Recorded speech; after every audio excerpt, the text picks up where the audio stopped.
हस्तरेखा विज्ञान सदियों से जिज्ञासा का विषय रहा है, शोध का विषय रहा है और इसमें बड़े बड़े विद्वानों ने अपने हुनर को आजमाया है और इस तरह से दुनिया को बहुत कुछ दिया है। एक मार्गदर्शक के रूप में पामिस्ट्री काम आने वाला विषय है। तो जिस तरह से हम कहीं अनजान जगह जाते हैं तो किसी न किसी व्यक्ति से हम पूछते हैं कि भाई हमें उस जगह जाना है तो कैसे जाऊं। तो इस तरह से यही एक लक्ष्य है पामिस्ट्री का, हस्तरेखा विज्ञान का, कि हम रास्ता यदि भटक रहे हैं तो सही दिशा में हम अब कदम आगे बढ़ाएं और आवश्यक सुधार कर सकें हमारे जीवन में कुछ जो उथल पुथल मची हुई है। तो हमारा ध्येय भी यही रहता है कि पिछले वीडियोस में भी हमने विद्यार्थियों के हित के हिसाब से मैंने कई विषयों को समक्ष रखा है और आने वाली पीढ़ियों के लिए भी ये विश्लेषण काम आने वाला होगा, ऐसा मेरा विश्वास है।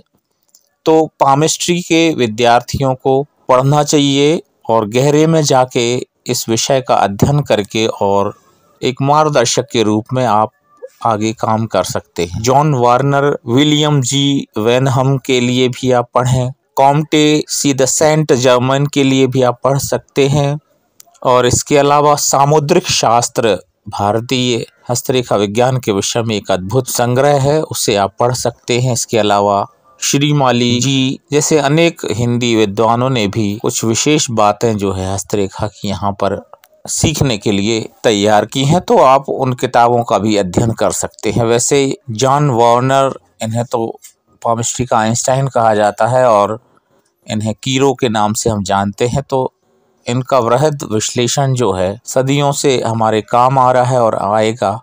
तो इस तरह से आप जो है इनके हिंदी वर्जन आते हैं तो हिंदी के विद्यार्थी आप इसे तैयार कर सकते हैं, इंग्लिश वाले इसमें इंग्लिश कर सकते हैं और अन्य भाषाओं वाले भी इनकी अनुवाद जो है करके और इसमें आगे अध्ययन अध्यापन का कार्य कर सकते हैं। इसी श्रृंखला में हम एक और फिर से जो है विश्लेषण आपके सामने रख रहे हैं। यहाँ पे जातक अपने प्रश्न लेके आते हैं और हम उनकी रेखाएं क्या बोलती हैं ऐसा समाधान खोजने की कोशिश करते हैं, एक प्रयास करते हैं और यही विद्यार्थियों के लिए सीखना है, जिज्ञासुओं के लिए ज्ञानवर्धक हो, ऐसा मेरा प्रयास है। शुभ नाम क्या लिखते हैं? मुरली पवार जी अभी सागर जिले से आए हुए हैं और ये प्रॉपर एक गांव से रहने वाले हैं और आप चिकित्सा के क्षेत्र में भी अग्रणी हैं, मैनेजमेंट भी आप संभाल रहे हैं। तो इनका जो मूल विषय ये है कि ये आने वाले समय में कुछ अच्छा कर पा रहे हैं या नहीं। तो इसके विषय में हम चर्चा करने से पहले अब आपके स्वभाव के बारे में चर्चा कर लें, आपका विश्लेषण। तो आपकी जो हथेली है वो चौकोर है, गद्देदार है और आपकी अंगुलियां थोड़ी सी छोटी हैं। तो आप ईमानदारी से अपना काम करते हैं और लगभग आप जो है कोशिश करते हैं कि ये पूरा काम निपटे। तो ये एक आपके अंदर गुण है। पर इसमें जो नेगेटिविटी जो दिख रही हैं हम इनकी सबसे पहले चर्चा करेंगे। तो नेगेटिविटी ये है कि आपका बुध पर्वत आपका ठीक नहीं है, गुरु ठीक नहीं है और ये इधर आपका ये मंगल भी ठीक नहीं है। चंद्र ठीक है आपका, शुक्र बहुत उत्तम है, ये मंगल ठीक है। इन सब पर्वतों के अगर योगों का निचोड़ निकाला जाए तो ये थोड़ा सा आपको अड़ियल बना देते हैं, क्योंकि ये मंगल का उभार आपका ज़्यादा दिख रहा है, ये शुक्र का उभार आपका, तो ये जिद्दी बना रहे हैं आपको, है ना। और ये चंद्र का भी उभार आ रहा है तो ये आप हाइपरटेंशन में जाते हैं फिर कई बार। तो ये चीज़ होती है, यानी क्या होता है कि जो पर्वत होते हैं उनका बहुत ज़्यादा उठना भी ठीक नहीं है और बैठे रहना भी ठीक नहीं है। अगर दबा हुआ है तब भी हानिकारक होता है, उठा हुआ है तब भी परेशान करेगा। तो ये थोड़ी सी नकारात्मकता इसमें दिखाई पड़ रही है। बाकी अब हम बात करते हैं ये नेगेटिविटी के बाद पॉजिटिविटी की। तो हृदय रेखा की बात करें तो आपके त्रिगुण आपके अंदर स्थापित कर रही है और ये ट्राइडेंट साइन बन रहा है जो आपके लिए निश्चित तौर पर एक अच्छे समय का इशारा है। और अब हम बात करें आपके ये अंदर जो क्रॉस चिन्ह बन रहा है मस्तिष्क और हृदय रेखा के बीच में, तो ये आपके एक ऐसी सेंस जो है आने वाले समय का इशारा करती है कि आपको आभास होता है अन्य परिस्थितियों का कि ये ऐसा हो सकता है शायद। तो इस मामले में दो बातें होती हैं, अगर आप पॉजिटिव सोचेंगे तो आपको पॉजिटिविटी का आभास होगा, अगर आप ज़्यादा नेगेटिव सोचेंगे तो आपको नेगेटिविटी का आभास होगा और नेगेटिव थॉट्स आएंगे और नेगेटिविटी आपके सामने आएगी। तो आपको पॉजिटिव सोचना चाहिए इस मामले में, मेरा ये मानना है। आपका जीवन संघर्षपूर्ण है क्योंकि आपकी भाग्य रेखा बहुत अच्छी नहीं है। 50 वर्ष के बाद आपका यहाँ पे भाग्योदय है, पर इसमें एक सबसे अच्छी बात यह है कि आप भी जो है मनी ट्रायंगल रखते हैं और यह मनी ट्रायंगल आने वाले समय में आपको पूंजीपति बना रहा है। तो ये थोड़ा सा स्ट्रगल यहाँ पे बना रहेगा। अभी जो आपकी स्वास्थ्य रेखा है वो केवल यहाँ मंगल तक जो है सीमित रह गई है।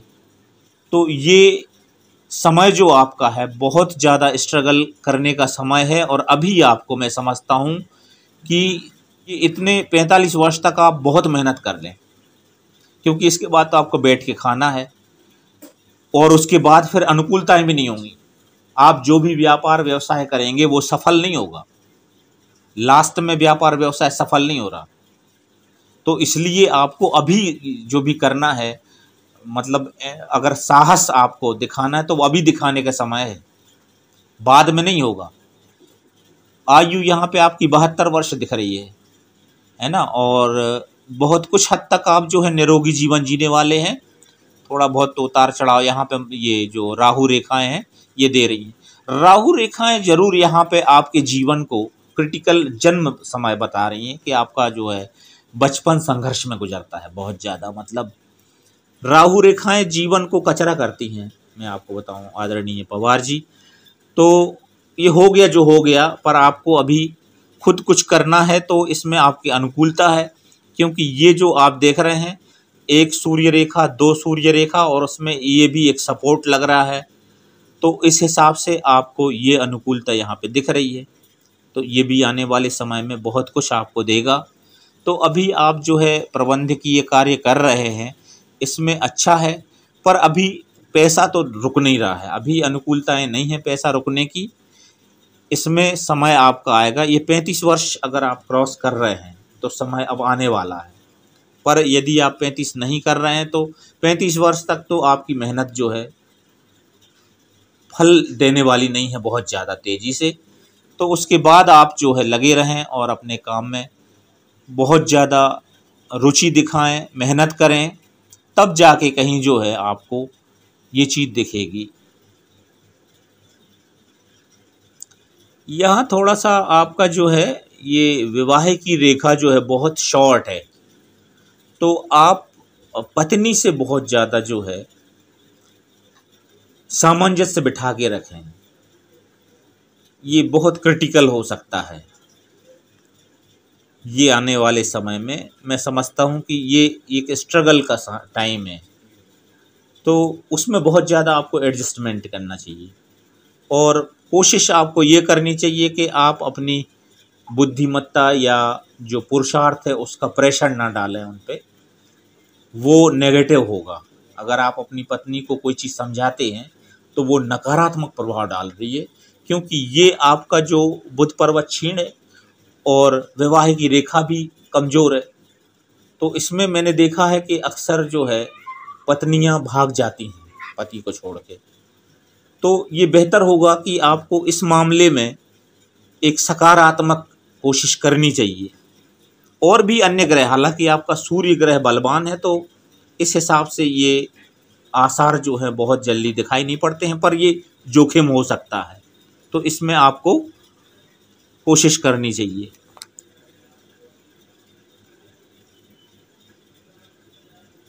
ये कुछ ठीक दिख रहा है आने वाले समय में। गुरु पर्वत पे कुछ अच्छे संकेत दिख रहे हैं, ये आपकी ये भी जा रही है और ये रेखाएं भी यहाँ पे अनुकूलता दे रही हैं, खड़ी रेखाएं तो देती हैं। इस हिसाब से इसमें देखें अपन क्या है।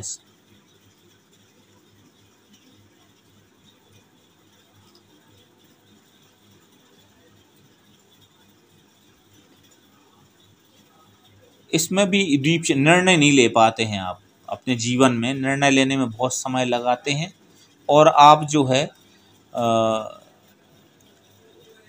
धार्मिक ज़्यादा हैं, ये भी चीज़ है। आप अंदर से बहुत ज़्यादा धार्मिक हैं और एक दूसरा जो गुण दिखाई पड़ता है वो ये है कि आप समायोजन कर लेते हैं। एडजस्टमेंट का अच्छा गुण है। इसलिए जो मैंने बात करी है कि आपके जो पारिवारिक या पति पत्नी वाले जो संबंध हैं, आप उनसे समायोजन जरूर स्थापित करें, तो जीवन में जो अड़चनें संभावना दिख रही हैं वो ना दिखेंगी। ये चीज़ यहाँ पे दिख रही है। और सरकारी सेवाओं का योग है, ये मतलब जो है आप जिस बात को प्रश्न में रख रहे थे आप, तो वो चीज़ यहाँ पे दिख रही है। तो आपको शासकीय सेवाओं के लिए कोशिश करनी चाहिए।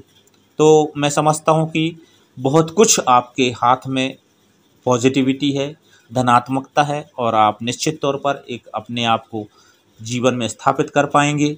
और इस चैनल में आप आए, इसके लिए आपको हार्दिक शुभकामनाएं। आपके चैनल में मेरे भाग्य की रेखा देखकर बहुत अच्छा लगा और आने वाले समय की जो जानकारी दी है उसके लिए मैं आपका आभार व्यक्त करता हूँ। जी जी, मैं यही चाहता हूँ कि आप उसको फॉलो करें और अपने जीवन को जो है, जो घटनाएं हो सकती हैं संभवतः, क्योंकि इसमें बहुत ज़्यादा हम शत प्रतिशत नहीं बोल पाते हैं, तो आप इसमें अपनी बात है जी। ठीक है। और हमारे सर के चैनल के लिए सभी लोग सब्सक्राइब करें, शेयर करें। तो मैं तो सब्सक्राइब किए ही, जो भी लोग देख रहे हैं तो इस चैनल को जरूर सब्सक्राइब करें। धन्यवाद पवार जी।